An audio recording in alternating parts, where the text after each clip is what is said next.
Good morning, everyone. Well, good morning, friends. Welcome back to our sessions on classification algorithms. So, in the previous class, we have understood naive-Bayes algorithm, right? So, just give me a minute. Yes, in the last session, we have understood naive-Bayes. What is naive-Bayes algorithm? How it works? Okay, what is the core component of naive-Bayes? Okay, we understood the principle of the working naive-Bayes algorithm, and we also discussed the project. And this project is related to classifying the categories of fish, right? Yes. So I'll go back a bit far. I'll start from classification. The word classification. So supervised learning is broadly classified into two types. One is classification, and the other one is regression. Okay, so on what basis do we have the types? Is based on one column, and it is nothing but target. It is nothing but target, Y column. So based on this Y column, our target column, we have supervised learning into two types: classification and regression. So when should we use classification task and when should we use regression algorithms? Classification algorithms are generally used, when the values in your Y column are discrete, fixed. Okay, so they'll not change, they are fixed. But when the values under your target column, if they are continuous, then we use regression algorithms, right? So as part of the sessions, we are working on classification algorithms, right? So what are the different types of classification algorithms that we have? We have naive Bayes, which works on the logic of probability. Okay, it uses the concepts of probability in order to classify the, in order to complete the classification task. Then we have KNN, K nearest neighbors, which works on the logic of distance. So friends, if you have failed to watch my sessions on KNN, it was already covered as part of 30 days free short-term training from Python to AI. Do watch KNN, because this is again a widely used classification algorithm in real world, right? So I'm not covering this KNN as part of these sessions. Then the third one, the third widely used algorithm is decision tree. Okay, so this will be our topic for the day. Okay, so we are going to learn what is decision tree algorithm, how it works, what are the core components. Okay, why it is named as greedy algorithm. Okay, why it is named as non-parametric algorithm. Each and every point we are going to understand as part of this session. Okay, again the same, I'll just follow the same process. Today we are going to understand the theory part. Theory will be understood today. Okay, followed by on the next day we'll work on a project. So this is how we are going to learn each and every algorithm as part of the sessions, right? Yes. So without no further delay, let us get started. And before I start, again I'm requesting you, friends, if you have, if you don't have any kind of knowledge on the classification algorithms or regression algorithms, do watch these sessions. The playlist that classification and regression are very important, and these are widely used in real world. Okay, so on day one, I have mentioned that out of unsupervised and supervised, okay, that we have the types under machine learning, supervised algorithms will be widely used. Okay, so under supervised, we have classification and regression. I'm covering both simultaneously. One playlist contains classification algorithms, and in the other playlist, we have regression algorithms. Okay, so if you're joining for the first time, I'm repeating once more. Go and watch, complete the sessions on Navy base. Okay, we have understood the concept. Practically, we have done it on a use case as well. How Navy base helps us to classify, how it is helpful in classification, we have understood by doing a project. Right? Yes. Decision tree. Okay, do you mean a tree? Yes, it's a tree. What is a tree? Can someone tell me what is a tree?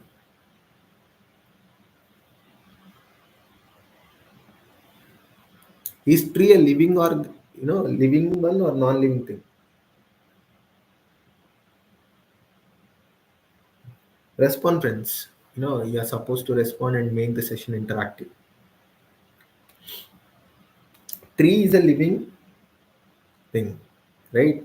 So it is similar to us, but it does not talk. In the same way, an algorithm similar to tree was developed and it is named as decision tree. Okay, where the structure, where the working principle of decision tree works in a similar way to a tree. Okay, you'll find decision tree similar to a tree. So as part of this session, we are going to get introduced to decision tree. Okay, how it works, what are the types that we have, advantages and disadvantages. Then we'll also talk about the important concepts like entropy, information gain. Then we'll also use it on a case. We'll take a use case and let us apply decision tree on it. Okay, so this is the agenda.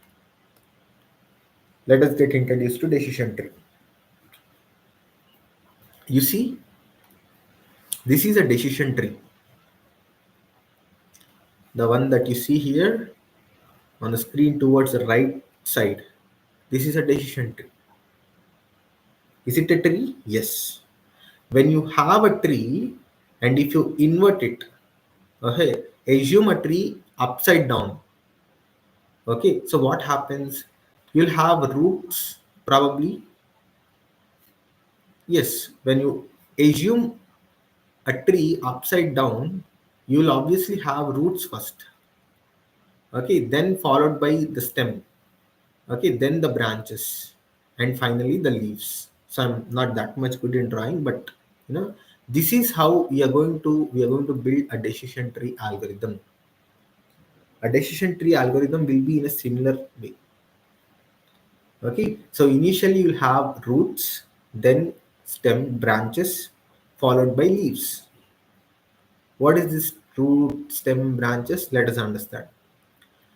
So a decision tree is a supervised algorithm which is used for both classification and regression task.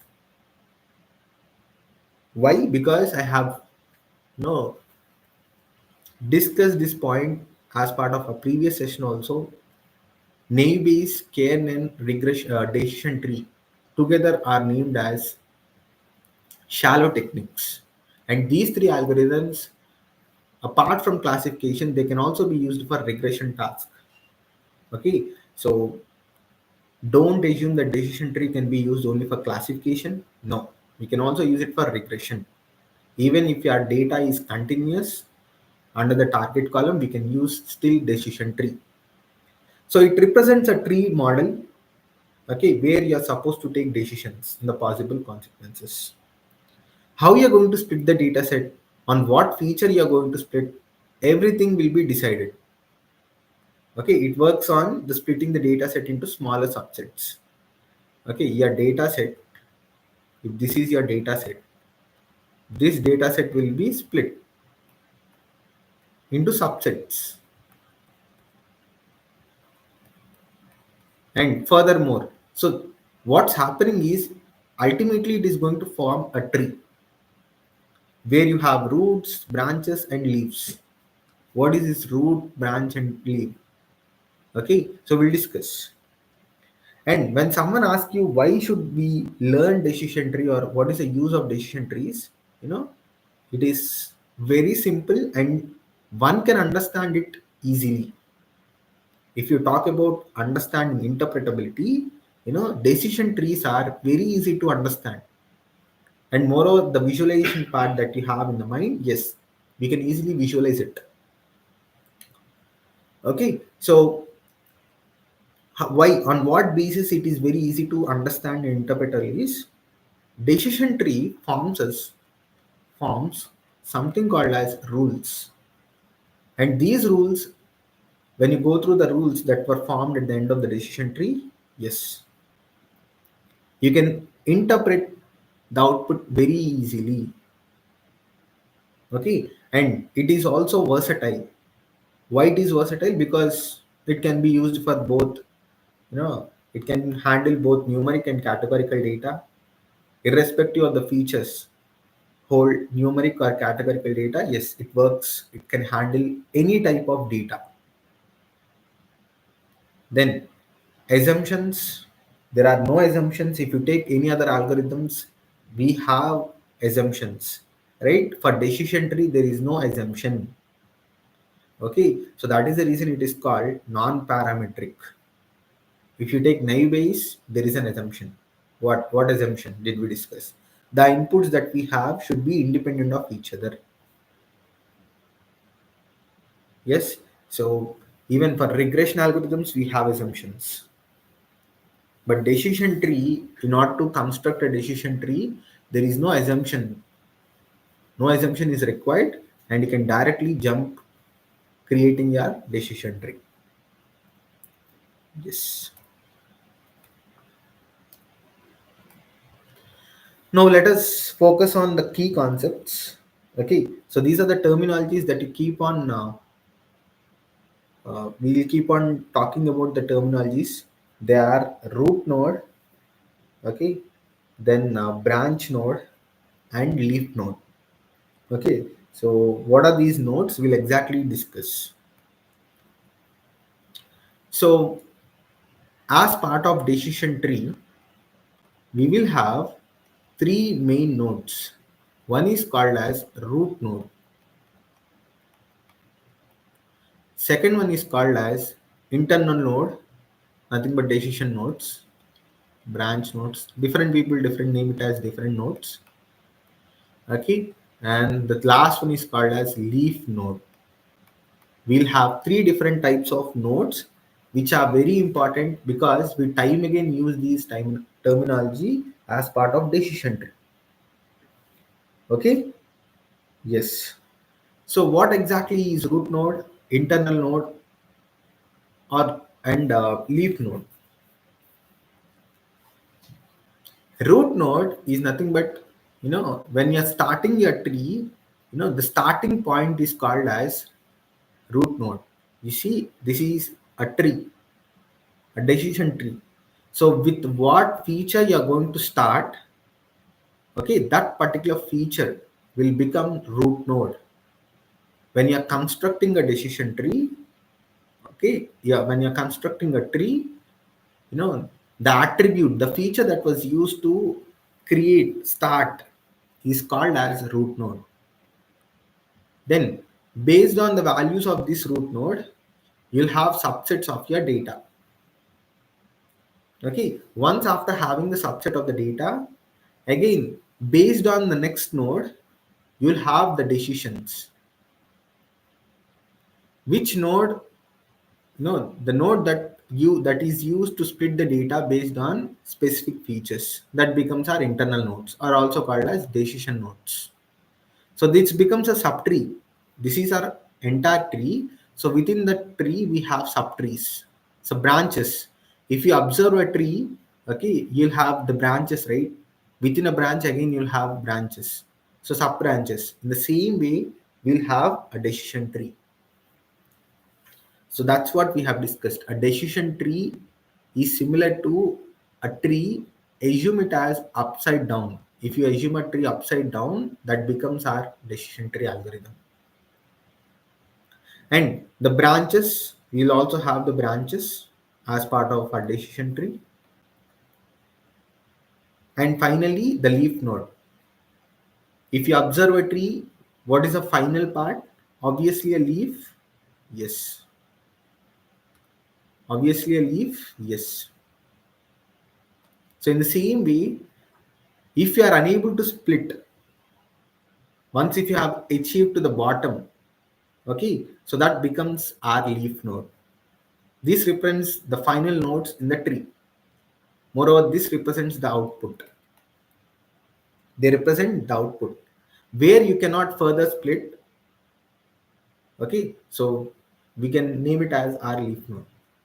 Root node is the starting point, leaf node is the ending point, and whatever the nodes that you have in the middle are nothing but the internal nodes on which, the nodes on which we are going to split the data based on some features,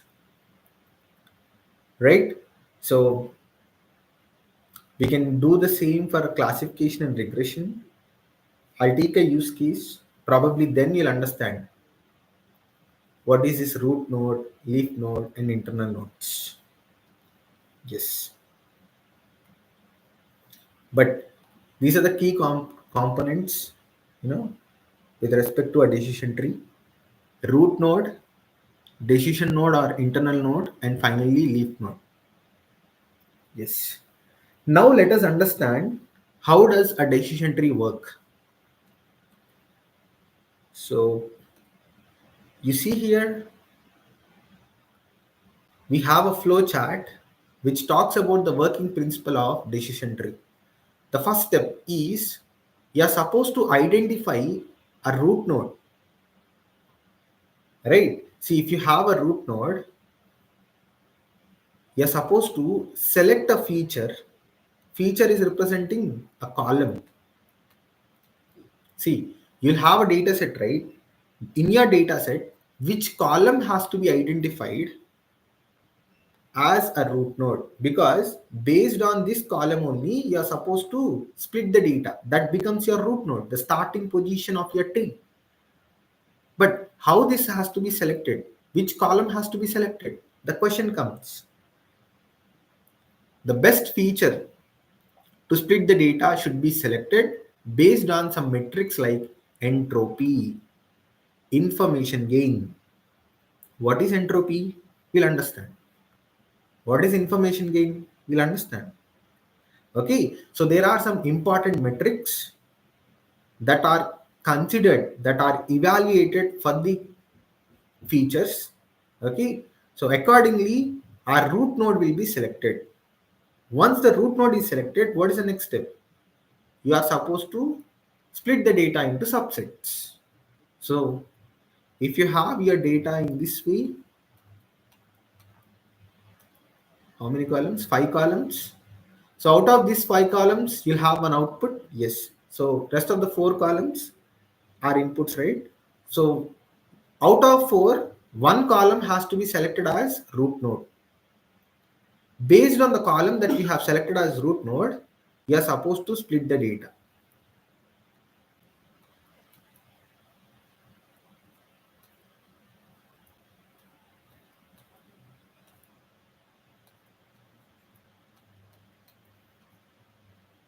Is it done? Yes. Once after splitting the data, what is the next step?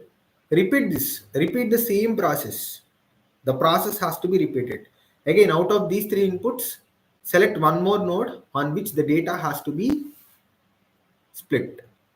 So this process keeps on repeated recursively, will continue till there is a criteria. We'll stop the algorithm if the criteria is met. Okay, what is the stopping criteria? We have to decide. So we have some of the points that can be used as stopping criteria. So if the tree reaches the maximum depth, okay, for example, if the tree reaches the depth, then it has to stop the split. That is what you are supposed to define upfront. If not, minimum number of samples in a leaf node. So for example, if this is a leaf node, these two are leaf nodes, the final node of a tree. Okay, if you define that minimum number of rows under a leaf node, if the condition is like this, if they are 10, okay, so that means if the condition is met at the leaf node, it stops splitting the data set further. And if there is no improvement in splitting, for example, the information gain is not that much good, there is no improvement, even then the algorithm stops, right? So finally, you are going to give a leaf node, assign the leaf node. Okay, a class label will be assigned if it is a classification problem, or if it is a regression problem, a value will be assigned for the leaf node. So no problem, even though if you don't understand the steps, I'll take it with a use case. We'll apply the same process, the same working process on a use case. Probably then you'll understand. No worries. But we have some terminologies, right? Entropy, information gain. We are supposed to understand these terminologies, because based on these terminologies, you know, our root node is decided. Once the root node is decided, the splitting happens. Then it keeps on applying the same process. We'll repeat the process recursively until the stopping criterion is met. Okay? Yes.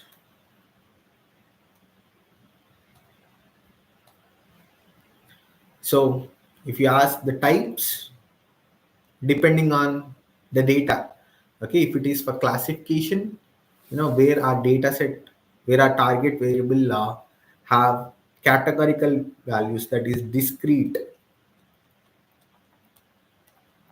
If the values under the target variable, if they are discrete, if they are fixed, we go and use classification trees. Uh, Example, predicting an email spam or not spam. So spam, ham. If I have a use case, okay, if I have a project where I'm supposed to classify whether a mail is spam or ham. So these are the values that I'll generally have under Y column, the target column. They'll be fixed. They cannot change, right? So this is an example that we can probably consider for classification task, and we can use decision tree here. So if you see what is the splitting criteria, yes, Gini impurity or entropy, information gain. Okay, so we'll consider measures like these, metrics like entropy, information gain, and probably using those metrics, we are going to fix the root node and the splitting happens. So the class labels are spam and not spam, nothing but ham mail, right? So in the same way for regression, the values will not be fixed. Under the target value, I mean under the target column, your Y column, the values are continuous. Okay, since the values are continuous, you know, you cannot go and use a classification. It cannot be a classification task. It will be a regression one. So example, house price prediction. So if you have the inputs, based on these inputs, we are going to predict the house price. Okay, then what will be the splitting criteria? So here we took different criteria, right? We understood measures like entropy, information gain will be considered as the splitting criteria, but in regression case we'll probably consider the error parts. What is mean squared error? What is the formula for mean squared error? What is the formula for mean absolute error? Friends, answer in the chat. What is the formula for mean squared error?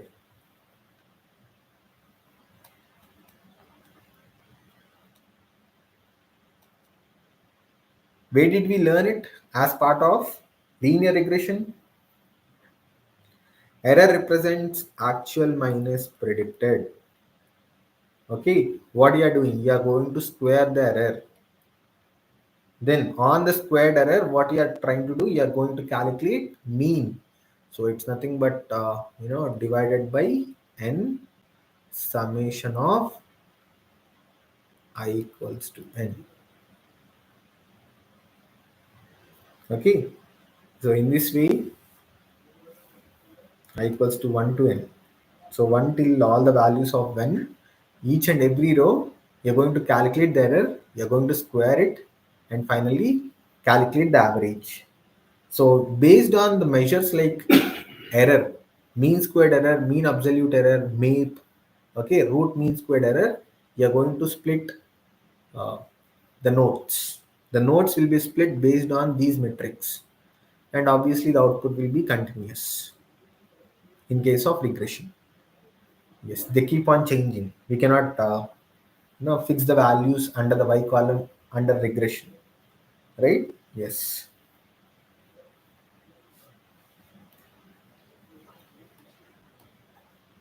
So let us understand what is entropy, the formula, and the information gain. Okay, so that we'll understand a use case for decision tree. Entropy is nothing but the uncertainty. Entropy measures the uncertainty, the randomness in data. Okay, so it is measured using this formula: summation of I equals to 1 till c minus pi into log 2 into pi. P represents probability. So whatever might be the feature you're going to use as a root node, you're supposed to calculate entropy. Okay, for all the features you're going to calculate this entropy, and once after calculating the entropy, we also calculate information gain. What is information gain? Information gain is given in a simple formula: entropy before the split minus entropy after the split. Okay, so this particular information gain helps us to decide our attribute, decide our feature, our column, which is used as a root node.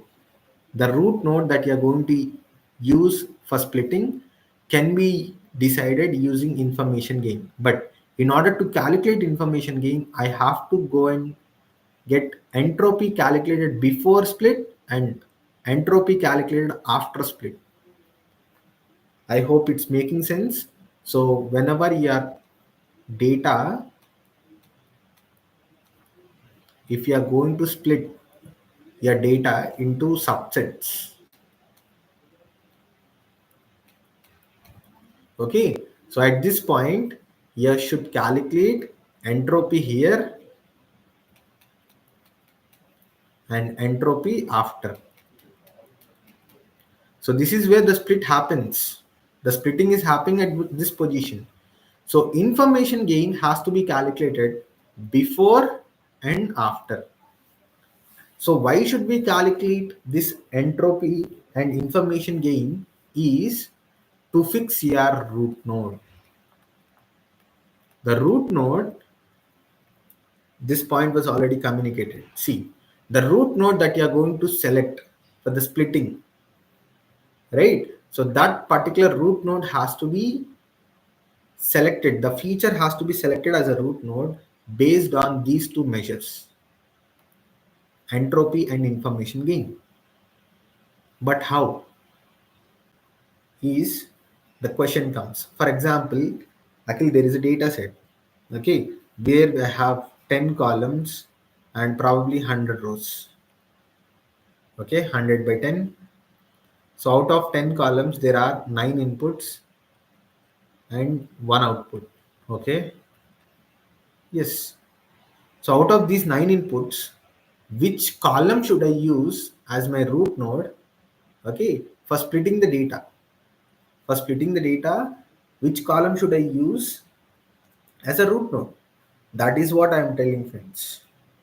Calculate entropy for all possible inputs, all possible features. Why? Because wherever you get the highest information gain, okay, wherever you get highest information gain, that will result as that particular feature can be selected as root node. Why? Because only that means the number of rules that get generated by splitting this feature as a root node will be less. That is why it is named as greedy algorithm. Decision tree is also called as greedy algorithm. A very important question. Why it is named as greedy algorithm? It is greedy about rules. What is a rule? Hold on. What is a rule? Is a question again. Within next 10-20 minutes, I'll answer your question. What is a rule? So far, we just had a understanding about decision tree, but probably many of us are not clear on what we have learned. Am I right? Yes. Actually, I'm not clear on whatever you have discussed so far. But let us take a use case and implement it. Will that work? Yes. So friends, this is one of the important use case with respect to banking sector. This is one of the important use case that is generally applied in banking domain, banking sector. What is this use case? Let us understand it and let us also implement decision tree on this use case. So the use case is related to loan approval system. Okay, so this particular use case is related to loan approval. Either the loan has to be approved or rejected. Okay, the problem is a bank wants to automate its loan approval process. So they want to automate. There is a bank XYZ, and this bank want to automate their loan approval process using a decision tree model. Okay, what is the goal? The goal is to classify loan applicants as approved or rejected. So if you see the Y column, this is our Y column, target column. Okay, using this Y column, what are the values that you see here? Approved, rejected. Based on some inputs. Based on some 6 inputs. X1, X2, X3, so on, X6. Okay. We have our Y classified. We have our Y. Based on their financial and personal details, we have our loan status. So this is historical data, past data that the bank has. Okay, so friends, I'm going to use a decision tree algorithm and I'll build a decision tree model, and this decision tree model will classify loan applicants. So this is going to automate for the upcoming, customers, whoever is going to come and apply for loan, either should I approve or reject. Either I should approve or reject is decided by our model, will be decided by our model. Okay, so let us understand step by step.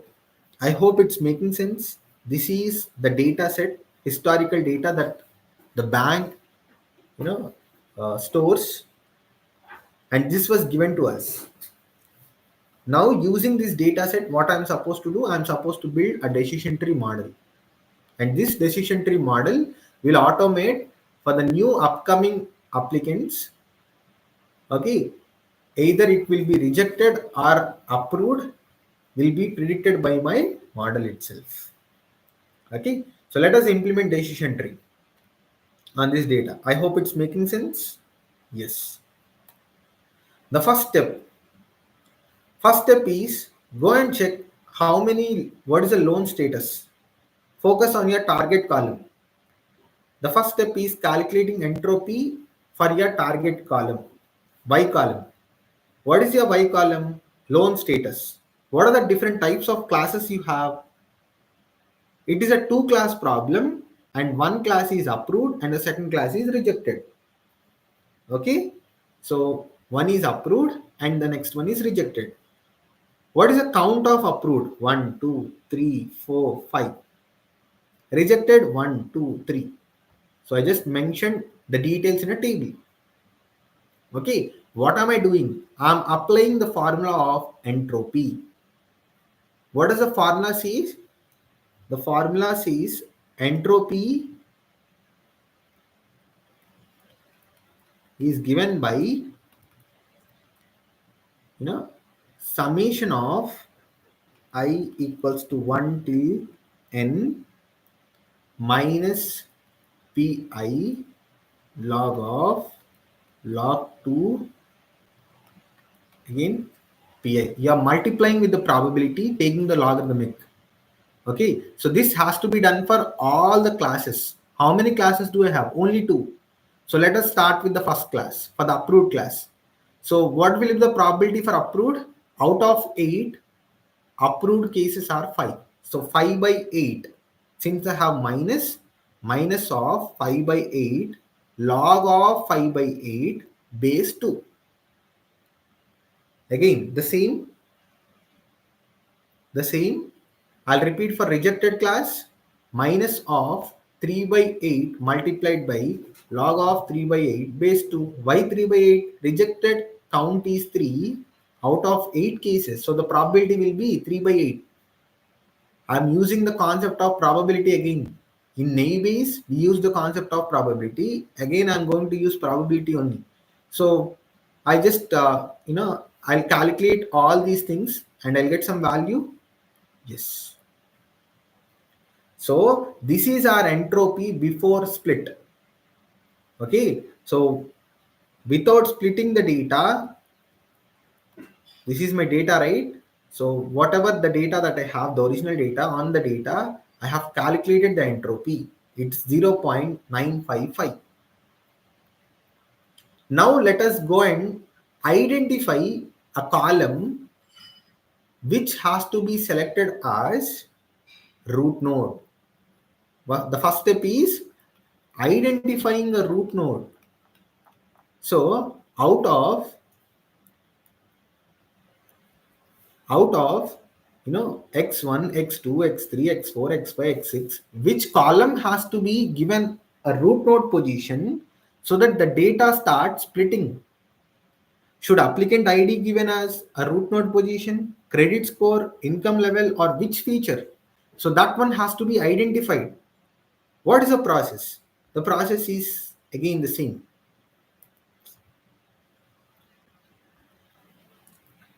So I start with credit score. Okay. So if you see under credit score, what are the three different values I have? High, medium, low. Under credit score, I have high, medium, low. Out of these three, if the credit score is high, in how many cases it got approved? I'll go and calculate. If the credit score is high, is it approved? Yes. If the credit score is high, approved, it is high, approved. So that means if the credit score is high, the loan status is approved in 3 cases. See, rejected 0. So what is the total? 3. Then the medium. What if the credit score is 2? I mean, if the credit score is medium, it is only approved in 2 cases and rejected in 2 cases. Okay. Then what if the credit score is low? Approved in 0 cases but rejected in 1 case. So I'm also calculating the total. I'm calculating the total summation of approved and rejected, and I'll calculate the entropy the same fashion. Okay, I calculate the entropy in the same fashion. Now using these values, I'll substitute, I'll substitute in my entropy with respect to credit score. So the formula is multiply 3 by 8, 3 out of 8 cases. So the probability says 3 by 8 multiplied with entropy 0 plus 4 by 8 multiplied by 1 plus 1 by 8 multiplied by 0. So when you calculate it, you'll get 0.5. Right? You'll get 0.5. So now it's time to calculate information gain. So before split it is 0.955 and after split it is 0.5. So what is the difference? You'll get 0.455. So in this fashion, you're supposed to calculate, the information gain for all the inputs, because one input based on one attribute, you're supposed to make it as root node. Root node is identified in this fashion. Wherever there is more information gain, that particular feature will be identified as our root node. Okay, so I'll go to the next step. Okay, now I have done for credit score what I'm supposed to do. The next one is income level. So let us do it on income level. So what are the different categories that we have? These are the three different categories. Akil, I had a question. So anyhow, uh, the values that you see here under these columns are discrete. They are fixed. But what if I have a continuous input? In that case, friends, even though if the values are continuous, okay, so when I was talking about why someone should use decision tree, we have discussed the property of versatile. Okay, if the features have discrete values or if the features have continuous values, no issues.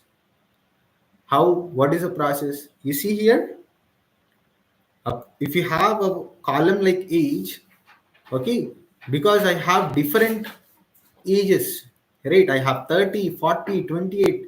So how many numbers I'm going to get?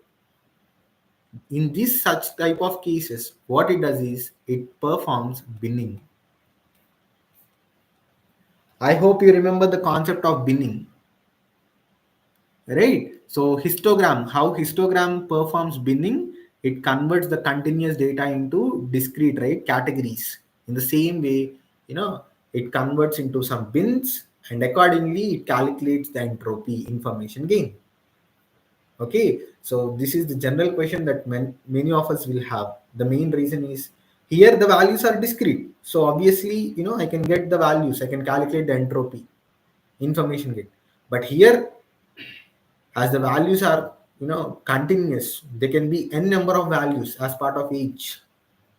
So are we going to get more columns? I mean, are we going to get more rules? No. On the back end, it performs binning and accordingly, the values, the rules get generated. So let us go and apply the same strategy on income level, the second attribute. So what are the three different categories? Above 10 lakhs, 5 to 10 lakhs, below 10 lakhs. How many cases it got approved? We have the list. Okay. So if the income level is above 10 lakhs, it got approved in 2 cases. Rejected 0. Okay. Then the total is 2. What is the entropy? Calculated using the formula. So in this way, I'll calculate for all the 3 different categories available under income level, and I'll calculate entropy of income level. What is the overall entropy? I'll multiply and I'll get some value. This value is the entropy if you are going to fix income level as a root node. So, you're supposed to calculate information gain, right? Information gain will be entropy before minus entropy after. So before it is 0.955 and after it is 0.75. So what is the information gain? It's 0.205. Then I'll do the same for employment type. We have only 2 categories, salaried, self-employed. The same steps will be repeated. Okay. Then I'll calculate for existing loan. See, do the customers, do they have any existing loan? Yes. Even though if they have a loan, we have approved it. But if they don't have any loans, we have approved it for 4 times, in 4 cases. So in this way, we'll calculate the information gain for existing loan as well. Okay. And finally, age. If you see here, age, did I use each and every number that is present in the original data? No, I have formed bins. In the same way, it forms bins. 30 to 40 is one bin, below 30 is the other bin. Okay, so 2 bins, calculating the entropy, done. The information gain is recorded. Done. So, Akhil, we are done with all the attributes, right? Yes. We have calculated the information gain for all the features. So I have, recorded all of them in a table. Okay, for credit score, the information gain is this much, income level, employment type, existing loan, age. Okay, so these are the information gain values. Now, once after calculating the information gain for all the attributes, for all the features, what is the next step? Wherever you see the highest information gain across all these attributes, that particular attribute will be chosen as root node. So this is the process of choosing a root node, identifying a root node. So the first attribute, credit score, will be my root node on which the data starts splitting. The data starts splitting. Okay, so since it is very high across all the different attributes that we have calculated, the information gain is high, so it is chosen as root node. Hope it's making sense. Okay, once after splitting based on credit score, so this is my root node, I have split. So I know that there are 3 different categories under credit score: high, medium, low. High, medium, low are the 3 categories that we have under credit score. So you have 3 branches.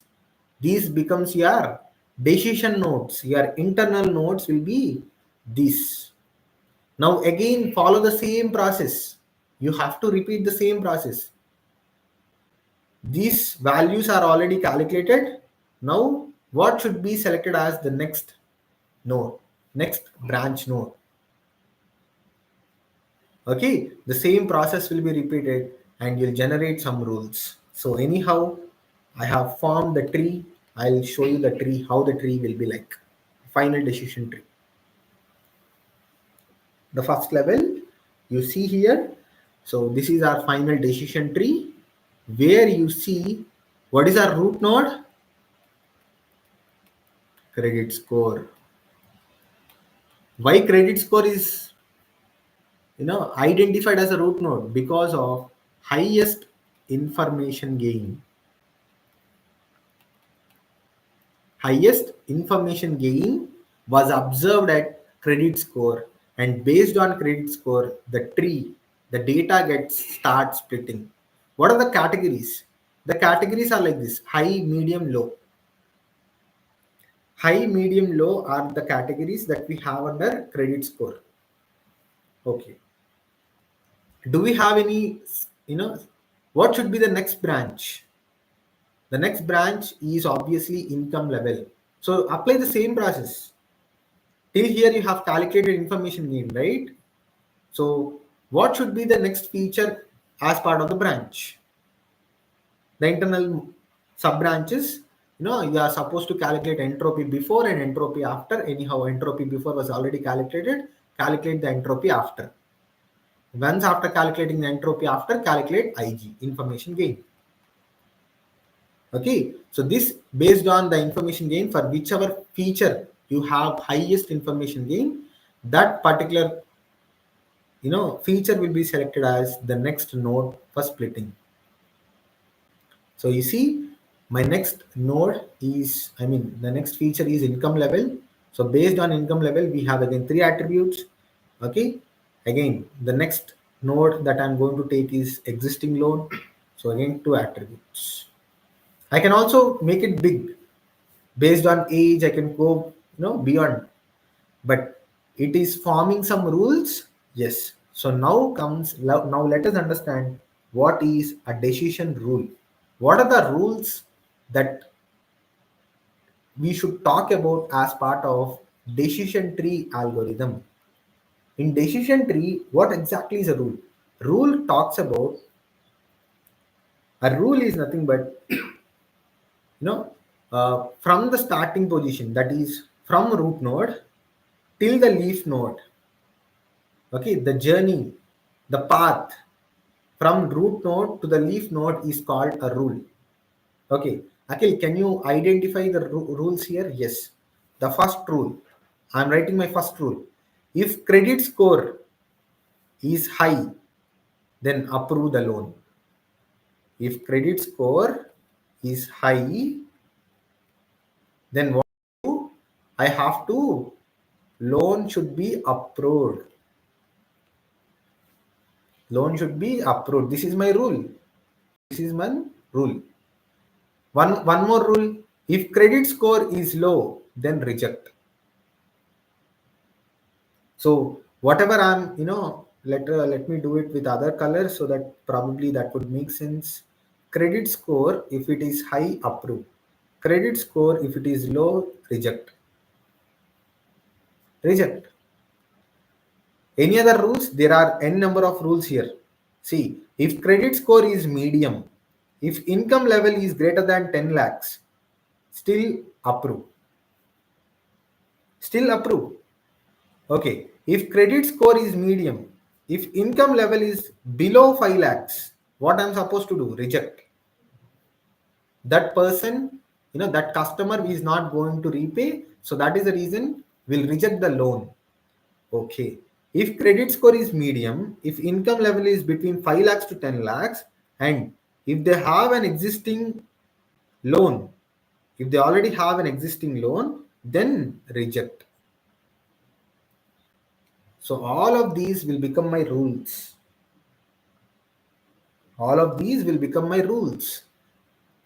Then, if credit score is medium and if the income level is between 5 lakhs to 10 lakhs, and if they don't have any existing loan, then approve. So together, they form decision tree rules. And these rules, when you are forming with respect to your data, should be very low. Okay, that can be understood by the concept of IG, information gain. Using the concept of information gain, that is why we include this information gain, and based on this parameter, this metric, we are making the attributes as the nodes. Why not existing loan in the first place? Because IG is very low for existing loan compared to credit score. And you can also try with existing loan as your root node. When you try to take existing loan as your root node and try to build a tree, your rules, your decision tree rules will be more compared to the number of rules that you're going to get with respect to credit score. If you take credit score as a root node, the number of rules will be very less. How do you understand it? By the concept of information gain. So that is the reason we calculate information gain. Okay, I hope it's making sense. And the same process. Moreover, it is called as greedy algorithm, right? Why it is called as greedy algorithm? This is the understanding. It is greedy about the rules, the number of rules that gets generated at the end of the algorithm. This should be very small. The greedy point talks about it is greedy about the rules that are getting generated. Right. So this is what we have understood. And gene index is not that much good. And yes, advantages, easy to understand and interpret. Yes, mainly because of the rules that get generated. Okay, so even though if you have little data for pre-processing, yes, that is enough, and can handle both types of data, numeric, non-numeric. It can be visualized using a tree. Okay, and you need not normalize the data. Scaling is not required, feature scaling and all. Anyhow, it is going to perform binning action, right? So scaling, binning, scaling, feature scaling is not required. And even the data is small, yes, it performs well. And if you see the disadvantages, it tends to overfit. It tends to overfit, and you know, because of this overfitting, the decision tree is a never ending algorithm. Okay, so we are supposed to cut the tree somewhere. We have to come up with some stopping criteria. Only then it starts to it ends. At some point it ends. If not, it tends to overfitting, and it is a never ending journey. And sensitive to noise data outliers. Okay, and yes, computationally it is expensive.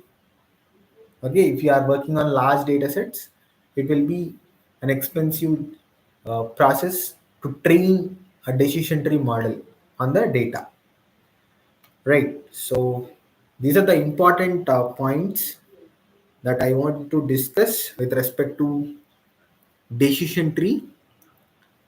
I hope the session went well, and it's time for our questions.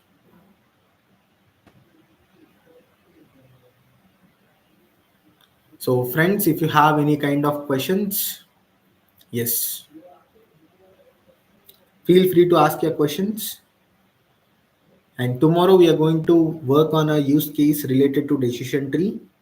Okay, so probably uh, don't miss out the next video. I mean the next session that we are going to plan a use case on decision tree. Okay, then you'll probably understand how exactly decision trees are used in real time. Right. So the feedback link will be posted within a few minutes. Give your valuable feedback before you leave, and moreover, you know, do share across your connections, different platforms. These sessions are really great. Okay, so learn the new topics related to AI, artificial intelligence, and also share across your connections. Before you leave, hit on the like button, and do comment your doubts. If you have any questions, queries, your queries will be addressed. Yes, the feedback link has been posted. Give valuable feedback before you leave.